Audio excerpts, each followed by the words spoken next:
Assalamualaikum warahmatullahi wabarakatuh. Izinkan, dan perkenalkan, nama saya Nur Komariah, SIMM. Saya adalah seorang dosen tetap dan dosen aktif di sebuah perguruan tinggi, yaitu Universitas Wali Songo Gempol Pasuruan. Pada kesempatan ini, saya akan memaparkan pernyataan diri dosen dalam unjuk kerja dosen dalam Tridharma Perguruan Tinggi, khususnya pada bidang pengajaran dalam rangka PDD UKT PT bidang pengajaran untuk Serdos 2026. Adapun mata kuliah yang saya ampu adalah Etika Bisnis dengan kode PMJ 4301, di mana mata kuliah ini memiliki bobot 3 SKS yang merupakan mata kuliah pilihan bagi program S1 Manajemen di Fakultas Humaniora Universitas Wali Songo Gempol Pasuruan. Adapun pertemuan sebanyak 14 kali pertemuan, kemudian mata kuliah prasyaratnya adalah manajemen ekonomi, dan manfaat pembelajaran dari mata kuliah etika bisnis ini adalah etika bisnis memiliki peran penting dalam membentuk karakter, juga pola pikir, serta sikap profesional mahasiswa dalam menghadapi dunia kerja maupun dunia usaha.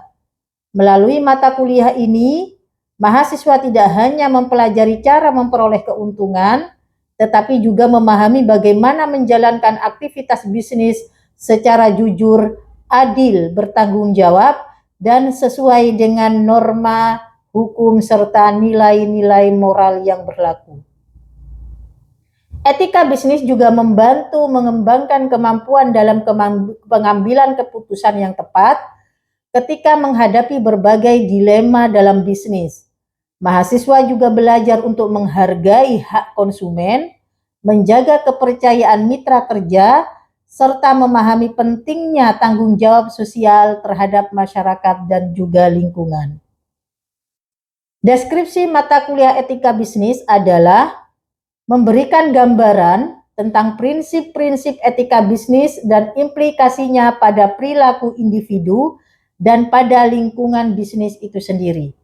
Mata kuliah ini juga membahas berbagai faktor yang mempengaruhi pengambilan keputusan manajerial yang berkaitan dengan isu-isu etika, dan adapun konsep etika yang akan dibahas meliputi pengertian etika bisnis, prinsip-prinsip etika bisnis, corporate social responsibility, konsep etika dalam bidang pemasaran, produksi, sumber daya manusia, dan keuangan, serta konsep etika bisnis dalam pasar bebas.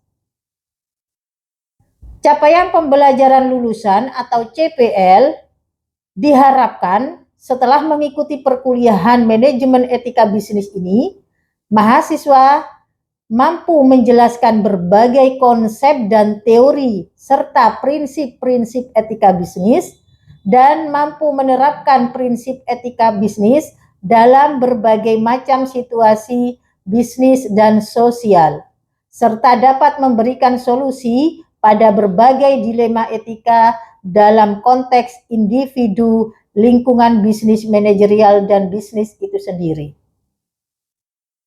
Adapun capaian pembelajaran mata kuliah atau CPMK etika bisnis ada 8, yaitu yang pertama, mampu menjelaskan hubungan etika dan bisnis, kemudian mampu menjelaskan teori etika yang dapat jadi pedoman untuk menilai keetisan sebuah aktivitas bisnis. Yang berikutnya adalah mampu menjelaskan faktor yang jadi penyebab seseorang berperilaku dalam kaitannya dengan etika. Kemudian mampu menjelaskan profit merupakan bukan tujuan utama dalam bisnis, Kemudian mampu menjelaskan hak dan kewajiban karyawan terhadap perusahaan, mampu menjelaskan fungsi iklan dengan batas-batas etika dan mengevaluasi moralitas iklan itu sendiri, kemudian menjelaskan tentang tanggung jawab sosial perusahaan dan tanggung jawab terhadap konsumen, kemudian mampu menjelaskan konsep etika dalam fungsi SDM dan juga keuangan. Metode yang dipakai dalam mata kuliah etika bisnis ini adalah dengan cara ceramah, diskusi, dan juga tanya jawab langsung.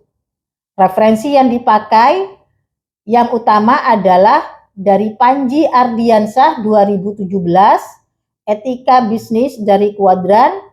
Kemudian yang berikutnya adalah Lianto SAG MM 2016, Etika Bisnis Canisius. Itulah tadi pemaparan tentang mata kuliah etika bisnis, di mana diharapkan seluruh mahasiswa juga memahami, juga bisa menerapkan apa yang menjadi deskripsi CPL dan CPMK yang ada dalam mata kuliah tersebut. Untuk yang berikutnya, marilah kita saksikan pembelajaran di dalam kelas tentang mata kuliah etika bisnis. Assalamualaikum warahmatullahi wabarakatuh. Kita ketemu lagi di semester baru. Semoga di pertemuan ini kita masih diberikan kesehatan. Apa kabar kalian?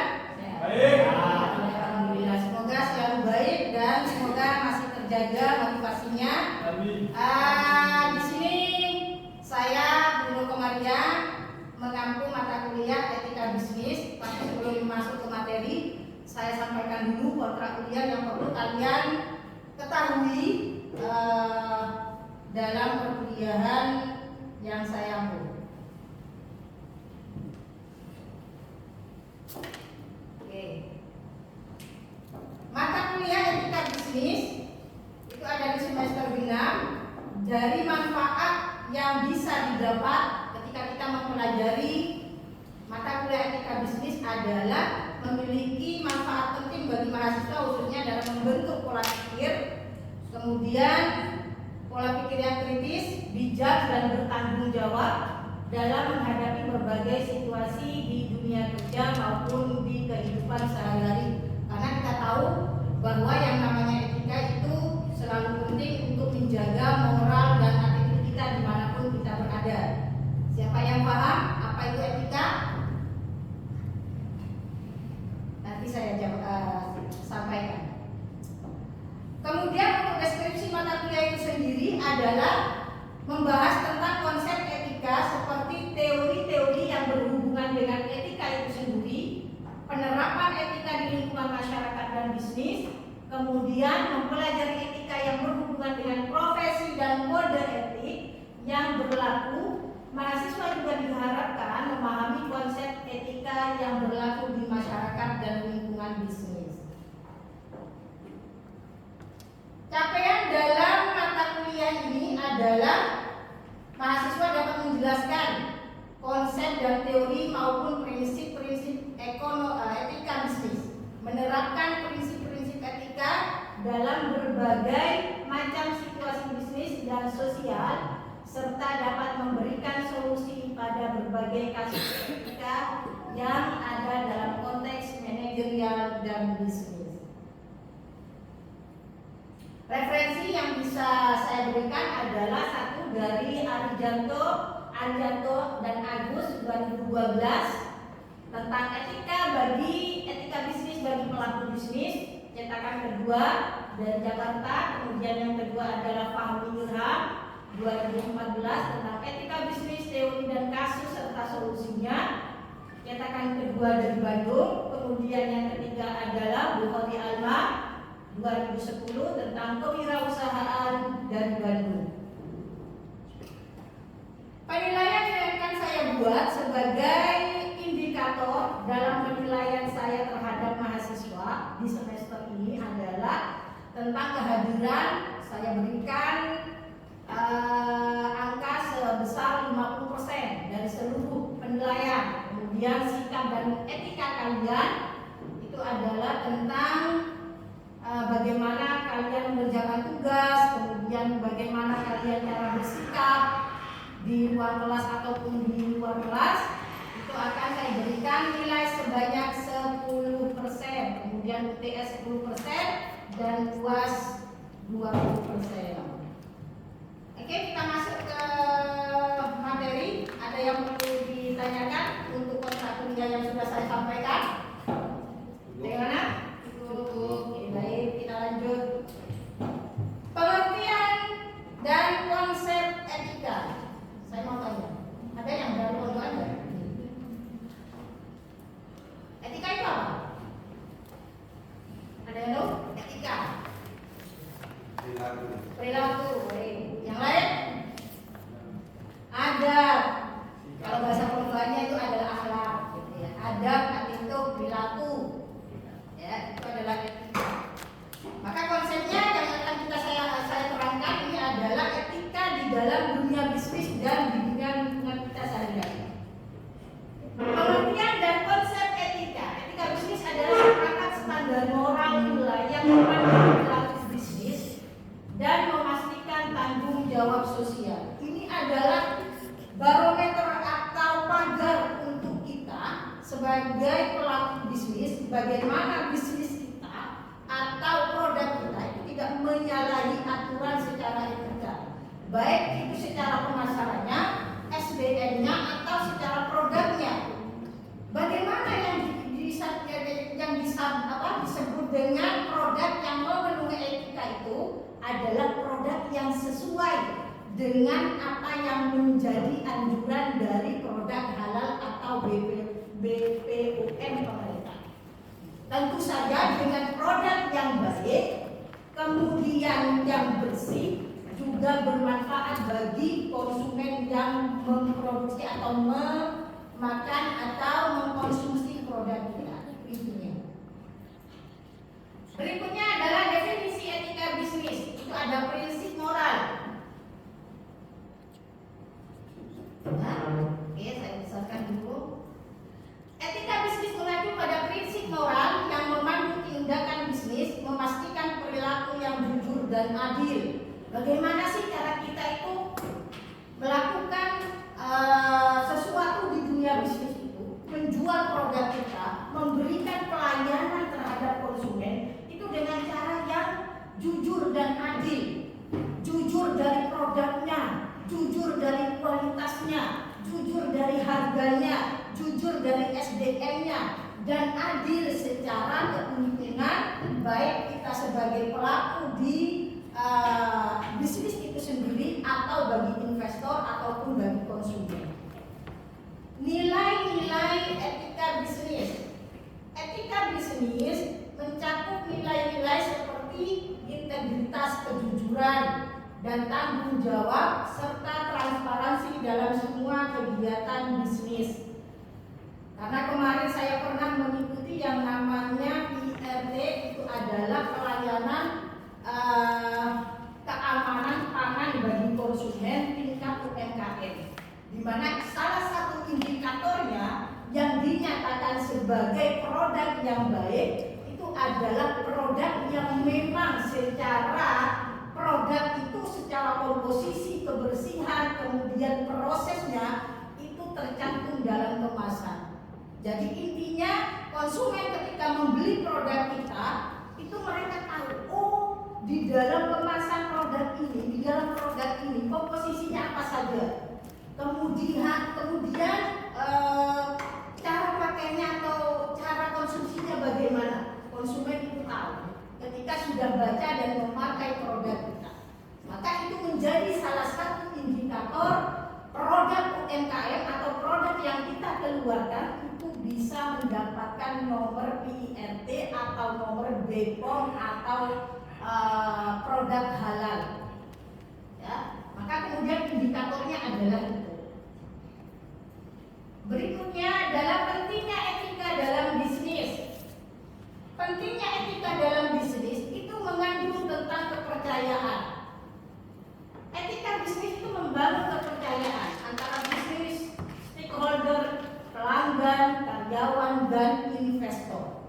Bagaimana produk kita akan bisa diterima?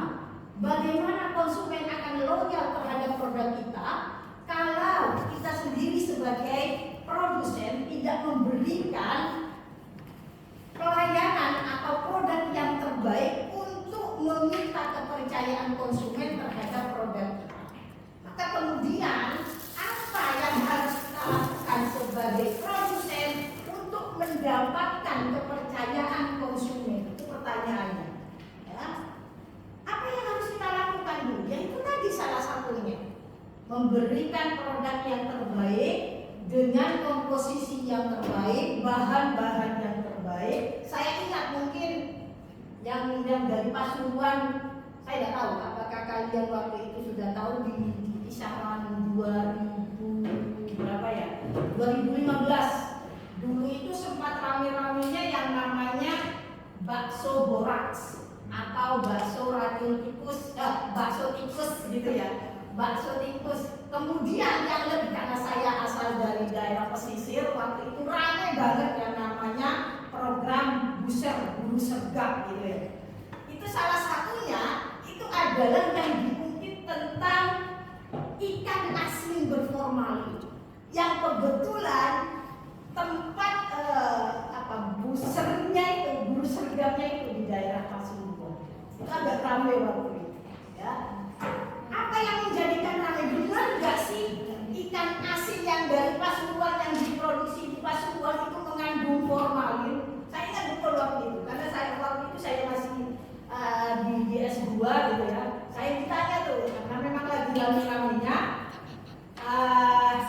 ditanya oleh teman saya, benar nggak sih di Pasuruan itu penghasil dari ikan asin berformalin?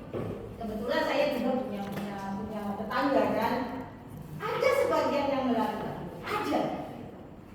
Apakah mereka tidak tahu dengan apa yang mereka lakukan? Tahu. Mereka sadar betul dengan yang mereka lakukan. Kenapa mereka melakukan itu? Dengan sadar. Jawabannya adalah untuk menghindari yang namanya kerugian. Karena kalau tidak dikasih formalin, ikan asinnya akan cepat busuk dan rusak. Kalau dikasih formalin, otomatis bahannya atau produknya lebih awet dan umur dan produk itu sendiri lebih lama dan tahan. Tapi ini tidak perlu diikuti dan harus dijauhi. Lah, pertanyaannya sekarang, ada nggak Bu kira-kira tanda untuk menghindari yang namanya ikan asin berformalin? Tanda yang paling simpel itu adalah kalau ada ikan asin, kalian mau ingin tahu itu, ini berformalin apa enggak? Kasih aja ke kucing. Kalau kucing makan, nggak ada. Kalau tidak mau, berarti ada. Nah, tingkat adanya formalin itu berapa persen? Nah, itu yang belum bisa saya jawab lagi. Karena waktu itu memang sangat ramai. Maka kemudian dari hal tersebut, konsumen yang nyatanya tadi sebelum ada kejadian itu adalah penggemar ikan asin, dengan adanya kejadian ini mereka akan berpikir ulang. Mereka akan berpikir bahwasanya jangan-jangan ini pakai formalin. Maka kemudian kepercayaan dari mereka, dari konsumen itu akan menurun. Kemudian reputasi. Etika bisnis menjaga reputasi perusahaan dan membangun citra positif di mata publik. Itu tadi, ketika kepercayaan sudah didapat oleh sebuah produk, ketika kepercayaan konsumen sudah kita dapatkan untuk bisnis kita, maka kita sangat dengan mudah untuk mendapatkan konsumen-konsumen yang loyal terhadap produk kita. Berikutnya adalah keberlanjutan. Etika bisnis mendorong keberlanjutan bisnis dengan mempromosikan praktek yang bertanggung jawab dan etis. Tadi yang sudah saya sampaikan, bahwasanya ketika kita memberikan sesuatu yang terbaik, kepercayaan konsumen terhadap kita meningkat, maka sangat memungkinkan konsumen-konsumen itu menjadi konsumen yang loyal terhadap produk kita. Inilah yang kita inginkan, loyalitas dari konsumen kita atas produk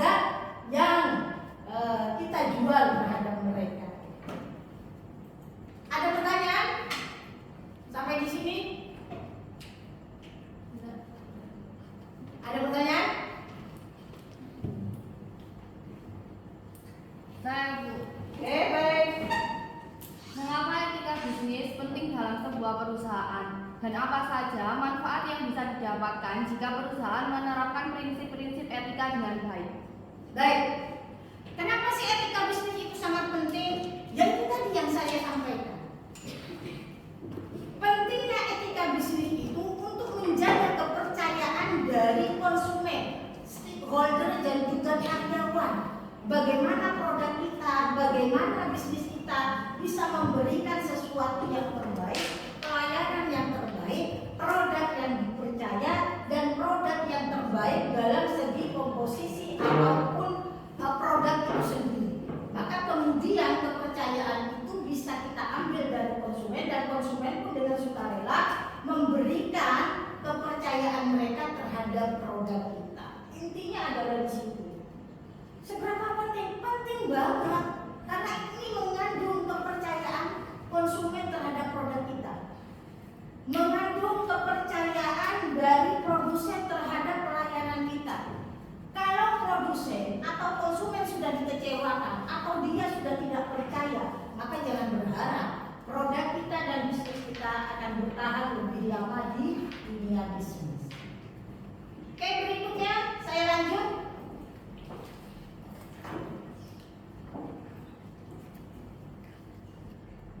Prinsip-prinsip etika bisnis itu tadi sudah saya sampaikan, ada kejujuran, integritas, keadilan, dan tanggung jawab.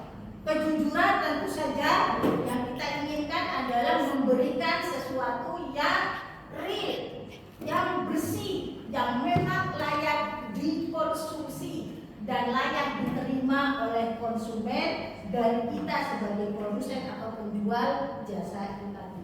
Jujur dalam apa? Dalam segala hal.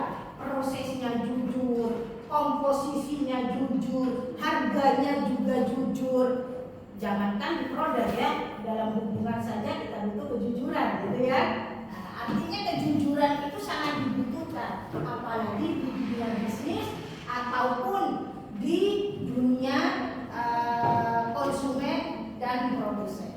Integritas menjalankan bisnis dengan menjunjung tinggi nilai-nilai moral dan etika. Saya kalau berbicara tentang integritas, saya punya cerita. Mungkin ini yang menjadi nanti akan saya jadikan soal untuk di pertemuan berikutnya. Kalau Anda semua mencatat atau mendengarkan, minggu depan kita akan diskusikan dan mencari solusi dari masing-masing kelompok nanti yang akan saya berikan. Integritas saya dulu pernah di waktu lagi booming-boomingnya Twitter. Dulu itu kan pertama kali media sosial itu hadir dengan yang namanya Facebook dan Twitter. Yang pertama itu adalah Facebook. Facebook itu ramai banget. Kemudian setelah itu baru keluar yang namanya produk digital yang namanya Twitter itu, yang sekarang berganti ke X gitu ya. Dulu itu IG belum ada, lagi TikTok itu belum ada. Itu lagi di zaman-zamannya Facebook sama Twitter. Apa ada masalah apa? Saya ceritakan dulu. Ini real, ini adalah sebuah cerita dan termasuk juga pembelajaran bahwasanya kita sebagai pemilik produk atau pemilik bisnis seharusnya lebih paham dan tahu etika yang seperti apa yang harus kita terapkan dan harus kita jalankan pada produk dan bisnis kita. Dulu ada mahasiswa di daerah Surabaya kalau nggak salah itu. Kebetulan dia di semester akhir, di semester 7 atau 8. Ada beberapa kelompok yang dibentuk di kelas tersebut oleh dosen pengampunya. Kemudian ada salah satu kelompok yang itu terdiri antara 3 sampai 4 orang. Kemudian mereka dibebankan oleh dosen pengampunya untuk membuat suatu produk apapun, baik jasa atau produk pangan ataupun yang lain. Setelah produk itu jadi, maka tugas yang berikutnya adalah menjual produk itu dan kemudian melaporkan produk itu dalam bentuk makalah atau pertanggungjawaban bisnis yang nantinya menjadi tugas akhir dari masing-masing kelompok. Nah, salah satu kelompok yang terdiri dari 4 orang ini, kemudian ada salah satu kelompok yang berinisiatif membuat produk yang namanya bikini. Apa itu? Bukan, no. Bikini itu adalah singkatan dari bihun kekinian. Nah, ini proses awalnya di situ. Ya, bikini ya, makanya kemudian saya mengikuti apa ya, masalah itu agak gimana gitu. Kok idenya memang bagus banget ya. Bikini. Kalau di otaknya laki-laki sudah tergambar gitu ya. Kalau di otaknya perempuan, underwear gitu. Enggak, ternyata itu adalah sebuah singkatan bihun kekinian. Kemudian dari penjualan itu mereka jual produk bihun kekinian itu ke teman-teman sekelas. Singkat cerita, dari 1 bulan pertama sampai 3 bulan pertama itu modal itu sudah berkali-kali lipat kembali. Kemudian setelah 6 bulan berikutnya mereka buka produk ini ke masyarakat bebas atau ke konsumen bebas, hingga kemudian dipasarkan lewat Twitter. Nah, disinilah boomingnya gitu. Kenapa kok bisa booming? Karena dengan nama bikini, dengan packaging yang mereka, dengan kemasan yang mereka buat semenarik mungkin, inilah yang menjadi animo tersendiri. Konsumen itu sangat penasaran dengan produk ini. Kenapa? Karena di kemasannya itu, mohon maaf ya, ini bukan ini yang akan kita jadikan bahan diskusi minggu depan ya. Bagaimana kita akan mencarikan solusi, seharusnya seperti apa ketika itu berjalan, bagaimana kita akan menyelesaikan masalah tersebut, dan seperti apa seharusnya hukum itu bertindak. Hingga kemudian berjalanlah produk ini di Twitter, dipasarkan di Twitter, dan itu sangat ramai. Apa yang membuat produk ini ramai?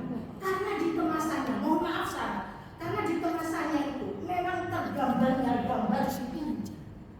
Yang mohon maaf ya, itu terlihat dari pakaian perempuan, tubuh perempuan yang digambar di kemasan itu dari bawah leher sampai ke paha. Itu jelas banget bikini. Kemudian yang membuatnya aneh itu adalah di belakangnya. Di belakang kemasan itu terdapat komposisi. Mungkin ada masalah di sini. Nah, yang jadi masalah adalah cara makan bikini. Ya, itu yang menjadi buat masalah. Apa yang membuat masalah? Cara makan bikini. Caranya seperti apa? Remas aku, kocok aku, kemudian nikmati aku. Itu yang membuat masalah. Ya, hingga kemudian asumsinya jangankan kalian perempuan, ya, jangankan kalian laki-laki, yang perempuan saja asumsinya sudah liar banget di sini. Remas aku, kocok aku, kemudian nikmati aku. Nah, parah gitu. Tapi dari ide yang gila semacam itu, hingga kemudian produk ini sangat booming dan bisa di dalam laporan itu. Kelompok ini melaporkan mereka bisa mendapatkan omset 500 juta per bulan. Bayangkan, dari tugas kelompok mahasiswa, kemudian 4 orang ini mendapatkan laba yang begitu besar. Tapi apa yang terjadi kemudian? Ada beberapa orang, ada beberapa pihak yang tidak terima karena ini mengandung bahasanya pornografi ya. Sekalipun ini berkaitan dengan makanan, tetapi ini kalau dilihat dari undang-undang ITE-nya ini sudah pornografi dan lain sebagainya. Maka kemudian produk ini dilaporkan ke kepolisian oleh LSM dan juga masyarakat karena mengandung itu tadi unsur-unsur pornografi. Maka kemudian dipanggillah 4 orang mahasiswa ini, kemudian dinyatakan bahwa produk itu tidak boleh terbit atau boleh terbit dengan nama dan pola yang berbeda. Alhasil mereka memang tidak dikenakan penjara, cuma dikenakan SP saja dan denda berapa gitu. Mungkin itu yang akan saya berikan tugas ke depannya untuk kalian untuk dijadikan sebagai bahan diskusi apa sih yang harus kita lakukan agar kita menemukan hasil ide boleh gila, tapi jangan sampai melanggar etika, itu yang terpenting. Oke, ada yang ditanyakan? Saya, Oke, baik. apa saja tantangan utama dalam menerapkan manajemen etika bisnis di perusahaan dan bagaimana cara mengatasinya? Oke, baik, terima kasih. Tantangan utamanya apa sih? Tantangan utamanya adalah konsep bisnis itu sendiri. Bagaimana kalau di dalam bisnis itu kita modalnya sedikit tapi mendapatkan laba tinggi-tinggi? Itu tantangan terbesar. Tantangan terbesarnya itu apa? Dengan kita berhadapan dengan karyawan yang kurang bertanggung jawab dengan pekerjaannya. Tantangannya apa etika bisnis itu? Dengan para pemangku kepentingan yang menginginkan laba yang lebih besar tanpa harus memindahkan etika. Itu sebetulnya yang menjadi tantangan. Solusinya seperti apa? Maka kemudian etika bisnis ini harus memang benar-benar kita pegang agar supaya bisnis kita bisa berjalan lebih lama. Oke, saya rasa cukup sekian ya untuk perkuliahan kita hari ini. Terima kasih atas kehadirannya. Minggu depan kita akan lanjutkan masalah ini, kemudian dilanjutkan dengan pembahasan studi kasus yang sudah saya sampaikan tadi. Kita diskusi dan kita akan mencari solusi. Terima kasih untuk hari ini. Mohon maaf, semoga kita bertemu di lain waktu minggu depan dalam keadaan sehat semua. Amin. Allahumma amin. Terima kasih. Assalamualaikum warahmatullahi wabarakatuh.